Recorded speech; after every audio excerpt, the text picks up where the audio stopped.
சங்கீதம் அதிகாரம் 116. கர்த்தர் என் சத்தத்தையும் என் விண்ணப்பத்தையும் கேட்டதினால் அவரில் அன்பு கூறுகிறேன். அவர் தமது செவியை எனக்கு சாய்த்தபடியால் நான் உயிரோடு இருக்கும் அளவும் அவரை தொழுது கொள்ளுவேன்.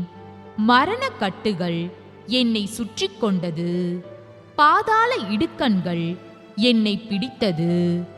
இக்கட்டையும் சஞ்சலத்தையும் அடைந்தேன். அப்பொழுது நான் கர்த்தருடைய நாமத்தை தொழுது கொண்டு, கர்த்தாவே, என் ஆத்துமாவை விடுவியும் என்று கெஞ்சினேன். கர்த்தர் கிருபையும் நீதியும் உள்ளவர், நம்முடைய தேவன் மன உருக்கமானவர். கர்த்தர் கபடற்றவர்களை காக்கிறார். நான் மெலிந்து போனேன், அவர் என்னை இரட்சித்தார். என் ஆத்துமாவே, கர்த்தர் உனக்கு நன்மை செய்தபடியால் நீ உன் இளைப்பாறுதலுக்கு திரும்பு. என் ஆத்துமாவை மரணத்துக்கும் என் கண்ணை கண்ணீருக்கும் என் காலை இடறுதலுக்கும் தப்புவித்தீர்.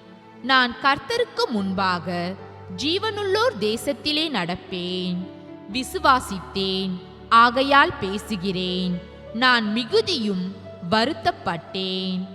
எந்த மனுஷனும் பொய்யன் என்று என் மனக்கலக்கத்திலே சொன்னேன். கர்த்தர் எனக்கு செய்த எல்லா உபகாரங்களுக்காகவும் அவருக்கு எண்ணத்தை செலுத்துவேன். இரட்சிப்பின் பாத்திரத்தை எடுத்துக்கொண்டு கர்த்தருடைய நாமத்தை தொழுது கொள்ளுவேன். நான் கர்த்தருக்கு செய்த பொருத்தனைகளை அவருடைய ஜனங்கள் எல்லாருக்கும் முன்பாகவும் செலுத்துவேன். கர்த்தருடைய பரிசுத்தவான்களின் மரணம் அவர் பார்வைக்கு அருமையானது. கர்த்தாவே, நான் உமது அடியேன். நான் உமது அடியாளின் புத்திரனும் உமது ஊழியக்காரனுமாயிருக்கிறேன்.